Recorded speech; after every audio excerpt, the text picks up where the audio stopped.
नमो नमो बहुवार हैं सकल सुपुजन को बंदा गुरुपद कंज कृपा सिंधु नर रूप हरि महामोहतम पुंज जासु वचन रवि कर निकला धन्य धन्य सतगुरु सुखला महिमा कही न जाए जो कुछ कहो तुम्हारी कृपा मोते कुछ न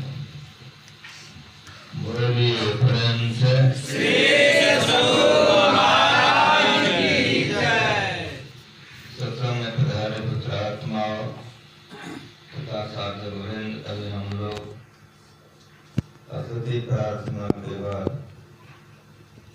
मैत्रियोपनिषद तुलसीदास जी महाराज जी की वाणी हम लोग सुन रहे थे। गोस्वामी तुलसीदास जी महाराज ने लिखा कि मोह सकल व्याधिन कर मूला, मोह सारे दुखों का घर है। हम सभी लोग मोह में पड़े हुए हैं। जहाँ मोह है वहाँ दुख है, जहाँ मोह नहीं है वहाँ दुख है ही नहीं।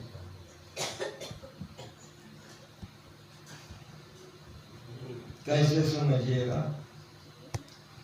एक व्यक्ति मर गया है, उसको जलाने के लिए लेके जा रहा है, राम नाम। आप अपने घर में हैं, आपके हाथ में दूध भात का कटोरा है, चम्मच से खा रहे हैं। लोग कहा कि मुर्दा जा रहा है, हाँ रोज लोग मरवे करता है, जन्म लेता है, इसीलिए जीवन हो गया।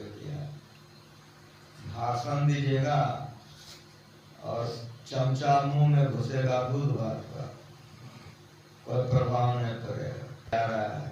लेकिन आप दूध भात का चमचा मुंह में घुसा के भाषण कीजिए, वेदांत ज्ञान छाटिए। लेकिन उसी के दूसरे क्षण कोई आपको कह दे कि आपका लड़का गिर गया है, दांती लग गया है, मर गया है ना, आपके लड़के को दांती लग गया है, चमचा घुसेगा अपने मुंह में, ईमानदारी से बोलो, बाकी तुरंत रख देगा। समझ में आ रहा है? किसी भी विषय को अगर हम ठीक ठीक नहीं समझ सकें तो पाठ का लाभ क्या होगा? पाठ करते उसको आप समझिए तब न करिएगा, समझिएगा नहीं है करिएगा क्या? एक मर गया, जलाने के लिए लेके जा रहा है, तो आप वेदांत ज्ञान छाटिएगा, दूध भात खाइएगा। दूसरा मरा नहीं है, दांती लगा है, कहाँ कटोरा जाएगा, कहाँ चम्मच जाएगा, कैसे करोगे? छाती कुटोगे? हे भगवान, हे गुरु महाराज, हमारा बेटा बचाइए। समझ में आ गया कि नहीं? इतने में जहाँ मोह है वहाँ दुख है, जहाँ मोह नहीं है वहाँ दुख नहीं है।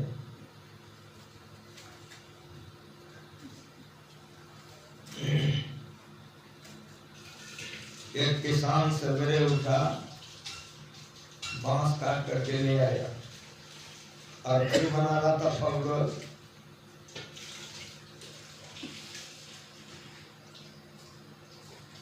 लोगों ने पूछा, फलाने बाबू काजी आपके यहाँ कोई मर गया है? कहा नहीं, कोई मरा नहीं है। कहा तो फल क्यों बना रहे हैं? कहा काम देगा। कहा पगला गए हैं? जब कोई मरबे नहीं किया तो ठीक है सजा रहे हैं, काम देगा।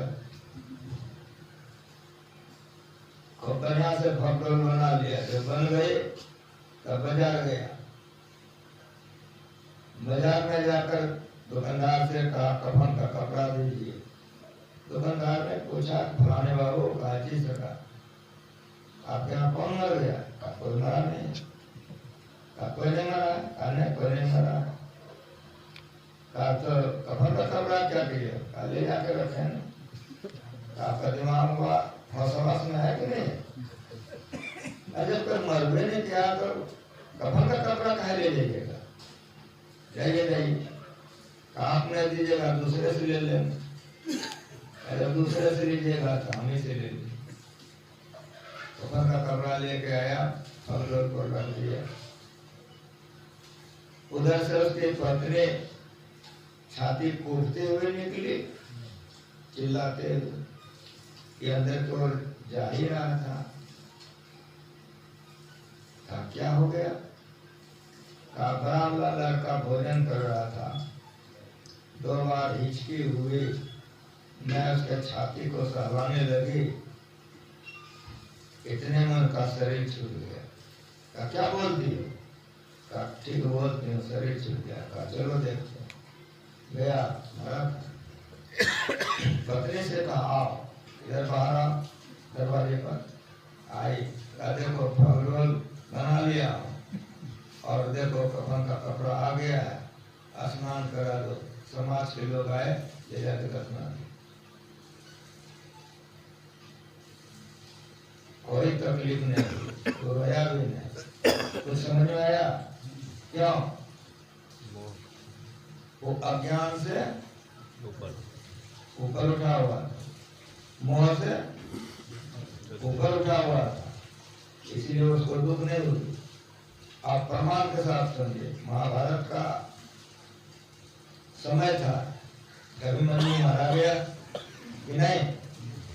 अर्जुन किसके साथ रहता था? अर्जुन रहता था भगवान कृष्ण के साथ। सारथी कौन था? भगवान।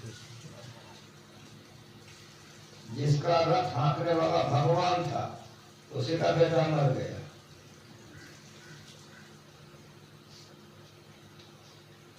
अर्जुन ने गांडीव रख दिया। भगवान श्री कृष्ण ने पूछा क्या कर रहे हो? कहा जिसके लिए कर रहे थे वो चला गया, अब लग करके क्या होगा? उसी समय भगवान श्री कृष्ण ने मोह के नाश के लिए 18 अध्याय गीता अर्जुन को सुनाया। अर्जुन विषाद योग, यहीं से गीता शुरू। गुरु महाराज को एक ज्ञान सुनाया तो बड़ा प्रमाण के साथ सुनाया। अर्जुन विषाद योग, यहाँ से गीता शुरू। 18 अध्याय गीता है।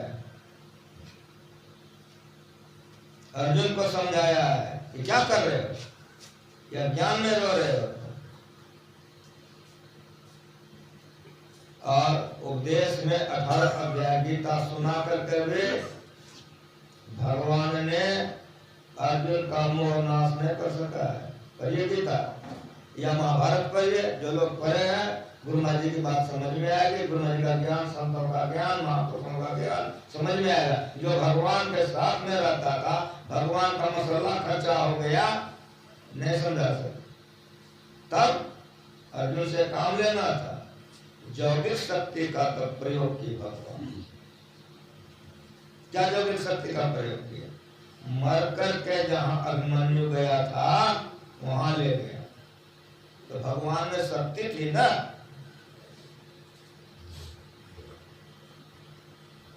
भगवान वहां लेके गया।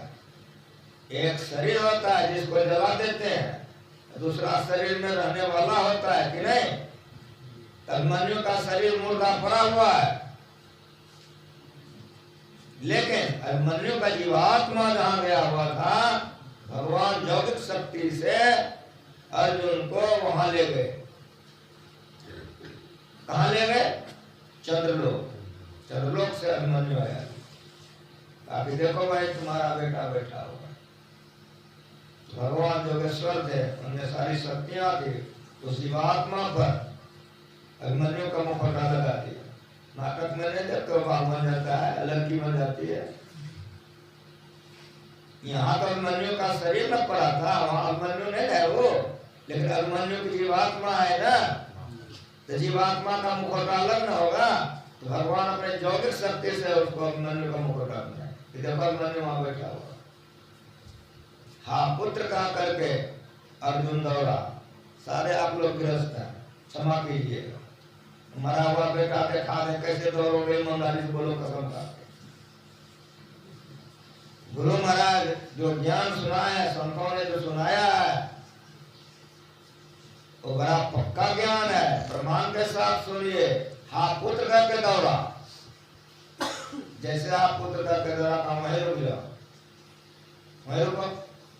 8 बार तुम मेरे बेटे बने हो और कभी तुमको हम पुत्र करने नहीं गए।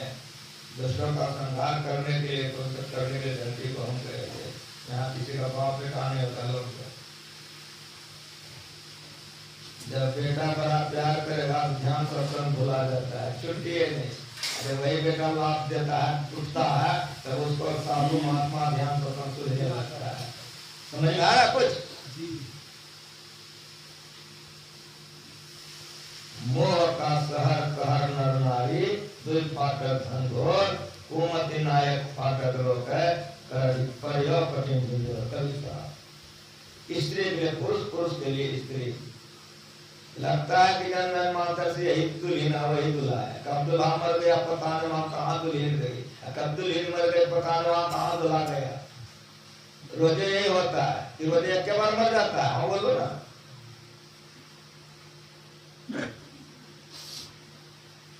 मोह का शहर संसार, सर्व संसार, कहर नर नारी, स्त्री के पुरुष, पुरुष के लिए स्त्री। और भयंकर बंधन है, इतना बड़ा मोह का ही फाटक है, इसको तोड़ के आगे बढ़ना महाकठिन है, महाकठिन।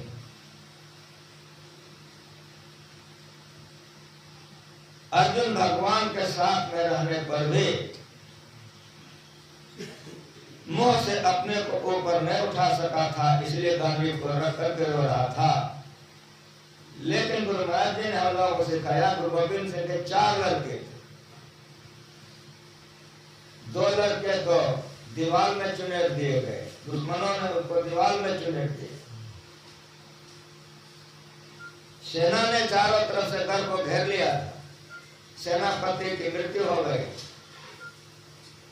बेटे को बुलाया गुरु गोविंद सिंह, तिलक कर दिया।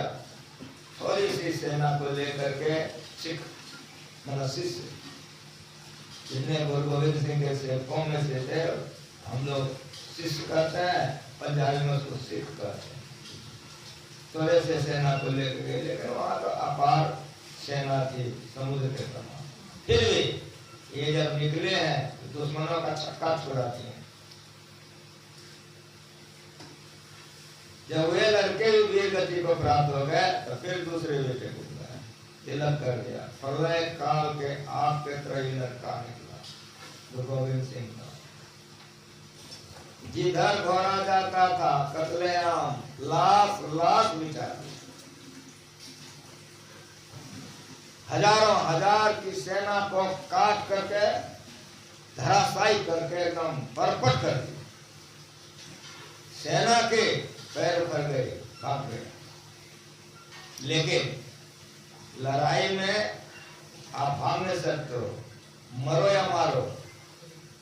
जब तक नहीं मरोगे नहीं मारोगे, भाग नहीं सकते। फिर से दुश्मनों ने गुरु गोविंद सिंह के जेठे बेटे को चारों तरफ से घेर दिया। अब चारों तरफ से सेना लड़ रही है, अकेले। जिधर घोड़ा जाए इसका कत्लेआम।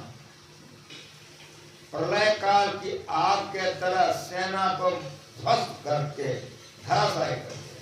लेकिन शरीर है न जी, सुबह से निकला था और उनकी तलवारें चल रही थी। अभी भी गुरु गोविंद सिंह का तलवार रखा हुआ है। तलवार को उठाने के लिए दूर लड़का उठाता है तो ऐसे उठा सकता है, अभी भी रखा हुआ। साधारण साधारण सब चीज अपने भारत में एक एक परमात्मा की तरफ से आया हुआ। अभी गुरु गोविंद सिंह का तलवार रखा हुआ है, दूर लड़का उठाता है तब उठता है, और ये हाथ से बांधते थे। कितना बल था देन, कैसा तलवार है। संध्या कालीन समय हुई, सुबह से काटते काटते काटते काटते काटते दुश्मनों का ढेर लगा दिया लाश का। लेकिन शरीर जब तक घोड़ा पर रहा, जब तक हाथ में तलवार रही, कोई टच नहीं कर सकता। संध्या समय हुई, शरीर का बल बिल्कुल खत्म हो गई, घोड़े पर से गिर गए। जैसे घोड़े पर से गिर गए तो गोविंद सिंह का शाबाश बेटा शाबाश, धरती माँ तेरी माँ बन गई, आंचल में ले ली। गुरु महाराज ने कहा 4 लड़के के चले जाने के बाद भी गुरु गोविंद सिंह के आंख में एक कतरा नहीं आया। क्यों? तो वे गुरु भी थे और गोविंद भी थे, मोह से वे उठे हुए थे। गुरु गोविंद सिंह मोह से उठे हुए थे, इसीलिए 4 बेटे की बलिदान, पिता की कुर्बानी, बल्कि देखिए इतिहास है, अपना बलिदान दे करके इस ज्ञान का उन्होंने रक्षा किया है, रक्षा किया है, रक्षा किया। अगर गुरु गोविंद सिंह का अवतार नहीं होता तो ज्ञान डूब जाता। पिता की कुर्बानी, 4 बेटों की कुर्बानी, अपनी कुर्बानी देकर के उन्होंने ज्ञान का मर्यादा को बना करके रखा। मोह सकल व्याधि कर मूला, सारे दुखों का भंडार मोह है। मोह कहते किसको है? तो मोह कहते हैं अज्ञान को। अज्ञान किसको कहते हैं? इसीलिए बात को साफ साफ समझिए जो गुरु महाराज समझाया है। मोह कहते हैं अज्ञान को, और अज्ञान किसको कहते हैं? अज्ञान कहते हैं आत्मज्ञान विहीन को, ब्रह्म ज्ञान विहीन को अज्ञान कहते हैं। जिसको ब्रह्म ज्ञान की प्राप्ति हो जाती है, जिसको आत्मज्ञान की प्राप्ति हो जाती है, वो मोह से ऊपर उठे हुए होते हैं, गुरु गोविंद सिंह के तरह। ये कैसे होगा? तुलसीदास जी महाराज के वाणी में सुन रहे थे, माधव मोह आस क्यों टूटे। दूसरी बात और सुनिए, यहाँ तो मोह का चर्चा हो रहा है,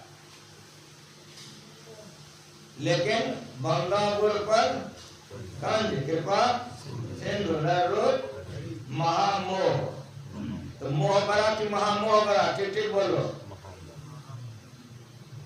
इसीलिए समझिए, पाठ इसीलिए होता है, उसको हम लोग ठीक समझे। यहाँ मोह के लिए सुन रहे हैं, और यहाँ आ गया महामोह। तो मोह से बड़ा कि छोटा? बड़ा ना। वो क्या? तम कुंज, तम न अंधकार, कुंज में न राशि, ढेर। एक संत को समझिए, ये संत मत है, कुछ से कुछ अपने मन में ना कह रहे हैं, ये संत मत नहीं। संत मत में संतों के बहाने को ठीक समझिए।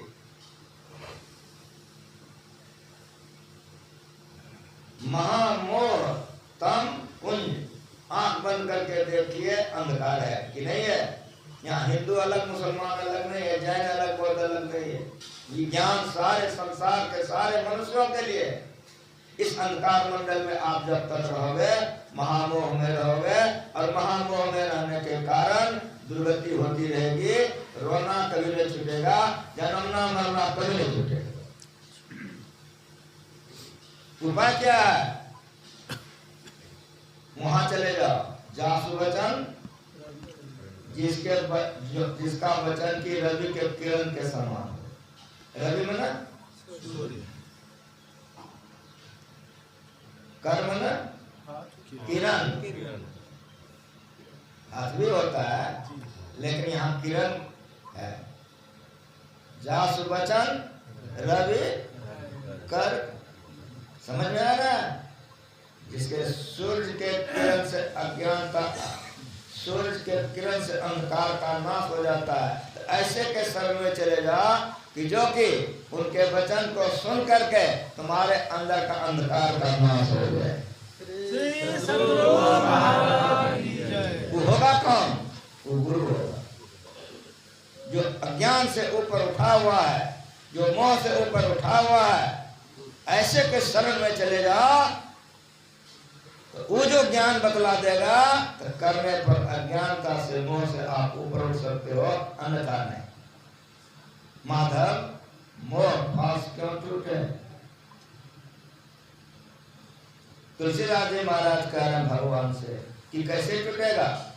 बाहर कोटि उपाय करिए अभी अंतर ग्रंथि न छूटे।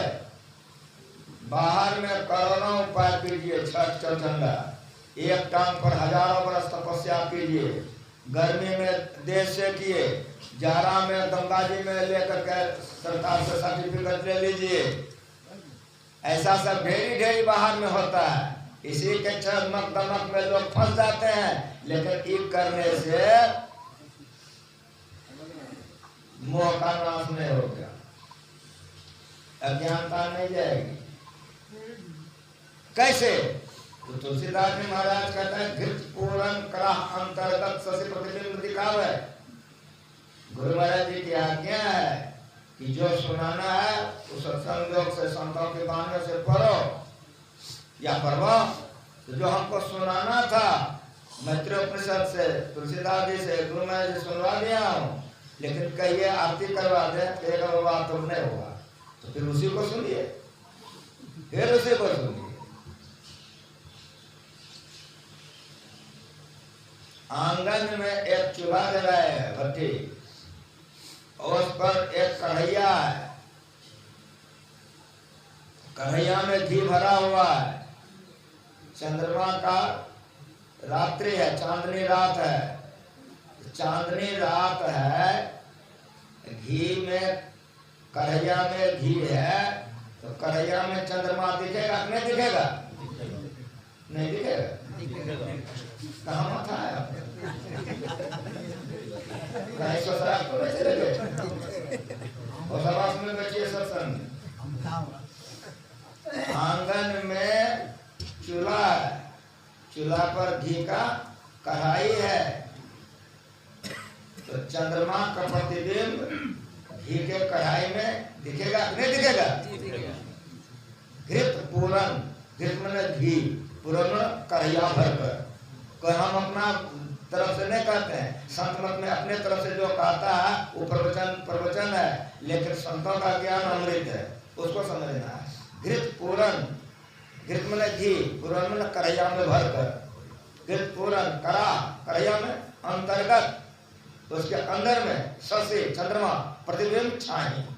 एक एक संत को समझिए, ये संत मत का सत्संग है। पाठ कुछ, प्रवचन कुछ, भाषण कुछ, सुनने वाला इधर, संत मत का सत्संग नहीं।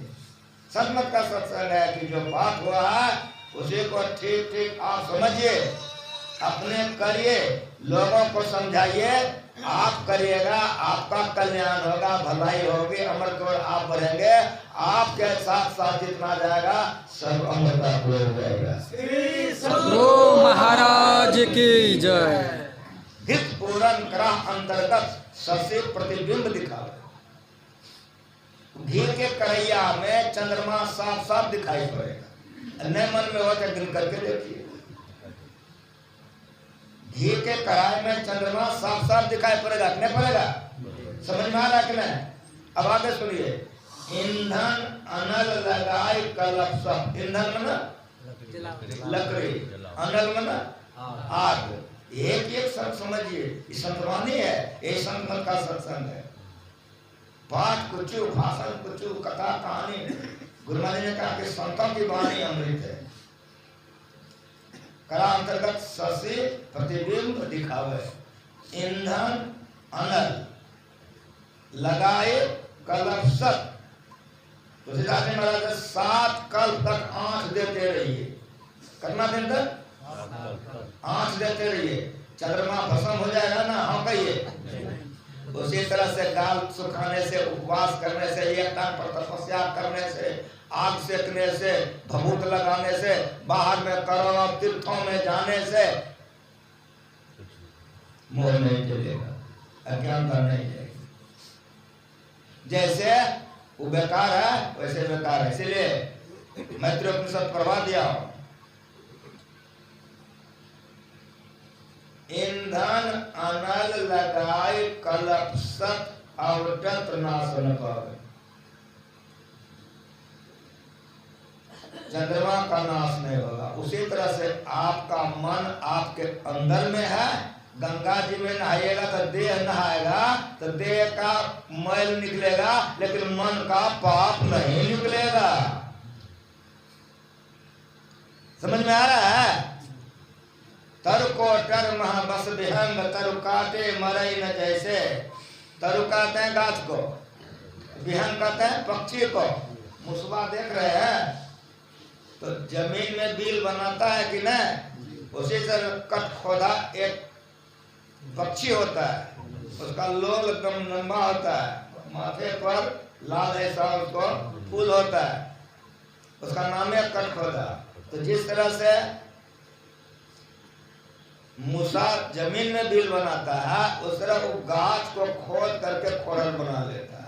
जिस तरह से मूसा बिल में रहता है, उधर कट खोदा गाछ में बिल बना के उसमें रहता है। समझ में आ गया? तरु को टर्म बस विहंग, गाछ के खोरल में पक्षी रहती है। तरु को टर्म बस विहंग, गाछ के खोरल में पक्षी है, गाछ काट के गिरा दिए, पक्षी मर जाएगी ना। समझ में आ रहा है? तरु को टर्म बस विहंग, तरु काटे मरे जैसे। उसी तरह शरीर को बहुत तपाने से, तपस्या करने से मोह का नाश नहीं होगा, अज्ञानता नहीं है। तरु को टर्म बस विहंग, तरु काटे मरे न जैसे। साधन करिए विचारहीन, मन शुद्ध होने।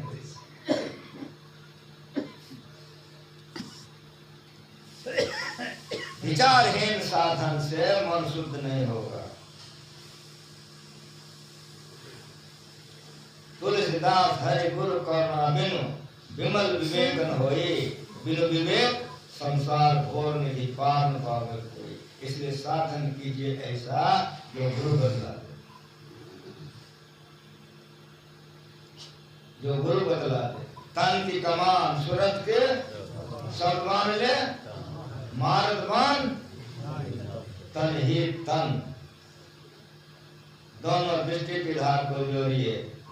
निज तन में खोज सज्जन, बाहर न खोजना। जो बाहर में खोजेगा मोह नहीं देगा। सीधी सीधी बात सुनिए।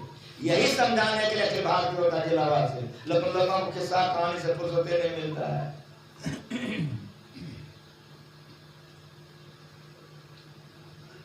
दो नैन नजर जोड़ के एक नोक अंदर में देख, तब क्या हो जाएगा?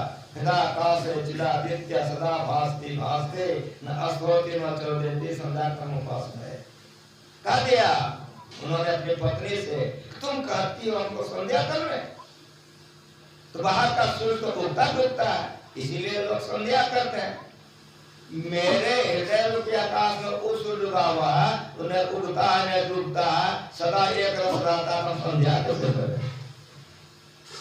और फिर कहा, मृता मोहमयी माता, मोहमयी माँ हमारी मर गई है। मृता मोहमयी माता, जातो बोधमय सुता, बोधमय पुत्र का जन्म हो गया है। तुम का तो संध्या करने दो बच्चों का इकट्ठे हो गया है। मायो मर गया, बेटो मर गया है, तो छुटका में संध्या कैसे करें? तुम बताओ, कैसा सब ज्ञान है? कहाँ से तुम आज सत्संग में लाके रखती है? सत्संग पढ़ने का फुर्सत नहीं है। हाँ, बात पढ़ने का फुर्सत है, हाँ ये मैं बोलेगा। मृता मोहमयी माता, मोहमयी माँ मेरी मर गई है। जातो बोधमय सुता, बोधमय पुत्र का जन्म हो गया है। दोनों छुटका एक के बाद पड़ गया है, तुम्हें बताओ संध्या कैसे करें? जो ज्ञान गुरु महाराज जी हम लोगों को जीवन भर सुनाए, अंतिम में करके दिखा दिए। अभी भगीरथ वाजिंदे हैं, हरिन वाजिंदे हैं, शाम है, तो सब बैठते हैं, सब संतान की वजह है। इस समय सब सब चेचर हो रहा है। शाम में रात का हम लोगों का 10 बज रहा है, गुरु महाराज जी का दिन का 10 बज रहा है। तेल मालिश करो। जब सब बैठते थे तेल मालिश में, तो कहते थे कि देखो धूप कितना कड़ा है, ठंडा में ले चलो। जब स्नान कर लेते थे तो गुरु महाराज जी कहते थे कि देखो कितना बढ़िया धूप है, जा हमरा कपड़ा सूखने के लिए दे दो। समझ में आ रहा? ये लोग नहीं रहेंगे तो परमाने उठ जाए, दिन को रात, रात को दिन कर दे। कहने का मतलब मेरा यह है कि जो ज्ञान गुरु महाराज जी समझाए, अंत में कह दिया तुम लोगों को संध्या वंदन जो करना है करो, हमारे लिए संध्या वंदन कुछ नहीं। दिन है न रात है, न रात है न दिन है, इसलिए दिन को रात कर देते थे, रात को दिन कर देते थे। जो ध्यान करते हैं बिंदु ध्यान, अंदर में सूर्य का प्रकाश होता है, उस रात उगा हुआ ही रहता है। जपते हैं राम प्रताप खगेशा, उदित भय अति प्रबल दिनेशा, पूरी प्रकार भय कुंदों का, बहुत अंशुर बहुत मंसों का, जिन्हें शोक के खाओ बखाने, प्रथम अविद्या निशान दसाने। उस सूर्य में अज्ञानता चली जाती है और फिर शब्द की पकड़ होती है, जिससे कि आत्मज्ञान हो जाता है। जैसे हम अपने को चिंते हैं तो जब आत्मा की पहचान हो जाती है, अज्ञानता दूर हो जाती है। इसी के लिए अंतर साधन करना चाहिए। इसके लिए सदा जप कीजिए, जब बन जाए तो ज्योति योगनाथ जप कीजिए तो परम कल्याण होगा। इन शब्दों के साथ एक बार श्री सद्गुरु महाराज की जय। श्री सद्गुरु महाराज की जय। श्री सद्गुरु